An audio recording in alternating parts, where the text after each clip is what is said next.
Yeah, so we started thinking about this trip to Rompin about 12 months ago. We really wanted to test our gear out on the Sailfish of Rompin. So we packed up about 60 kilos of lead and an assortment of rods, and sort of discovered we bought way too much gear. But anyway, better to be over-prepared, I guess.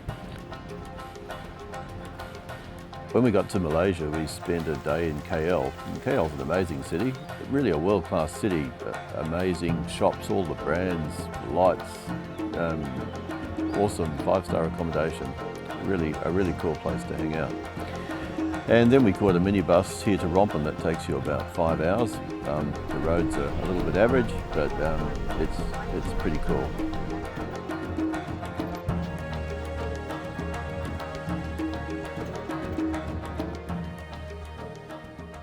I think here in Rompin, the sail fishery here is pretty unique. You know, it's you have pretty much sailfish throughout the whole season.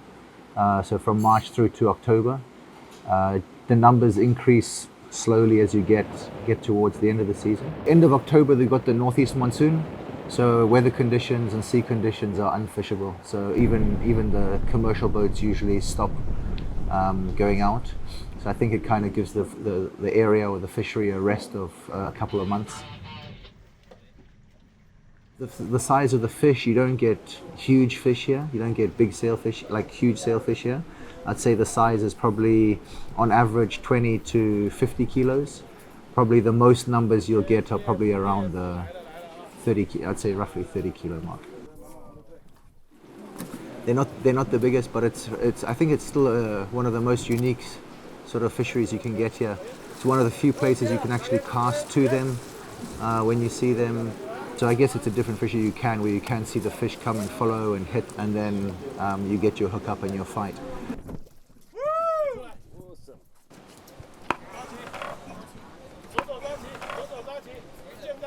Because the fishery, the uniqueness as well is you don't have these 80-mile or 100-mile runs to fishing locations. The locations are all pretty much within an hour's boat ride or so from the jetty. So it's again a different fishery. You don't have to wake up at 4 a.m. and scoff down breakfast in the car to get to the jetty and then have a long drive or a long ride out by boat to sea. You can get up at a normal time, go for breakfast, and then we usually, all the boats usually head out at about between 8 and 8:30, and then come in around 6 o'clock.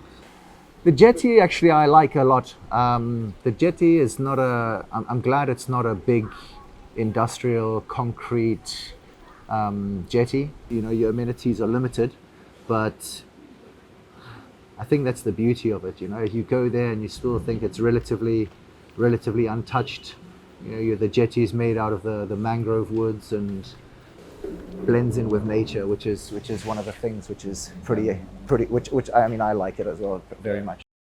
Definitely we were coming with an expectation of lots and lots of sailfish and lots of all these other crazy species, but the thing was, for me, I really enjoyed having to work for our fish, because we struggled with getting the sailfish for the first 2 days, and so we only ended up with 8 out of the 2 boats for the whole trip.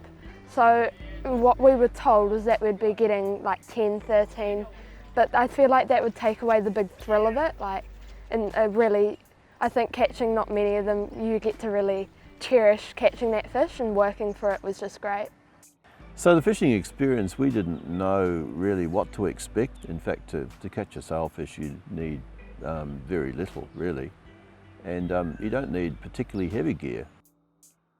The first sailfish that I got was on soft bait gear, and so that was crazy fight. And so it was the 3000 catch reel, SP 3000.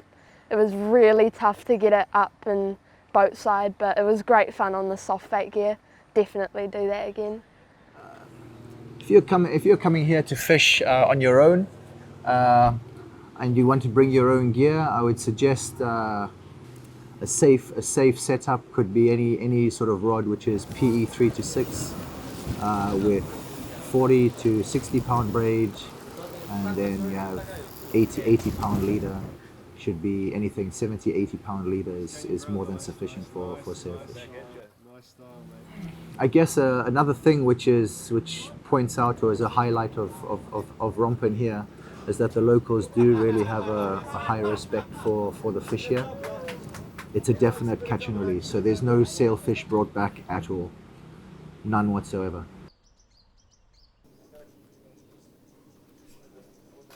Don't expect a place with 5-star resorts every 20 meters.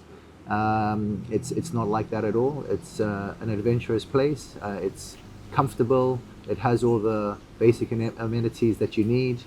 So there's, from clean, good accommodation with air conditioning and clean water. So there's no issues or worries about that at all. But it's not a bustling metropolis of a big city.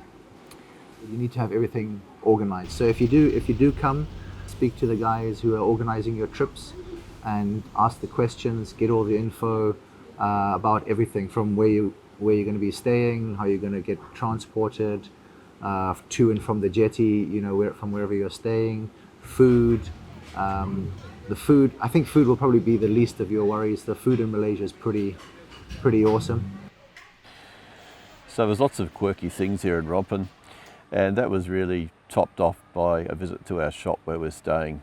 The 3 things you need when you come chasing sailfish: water, handbags and remote control cars. They had it all.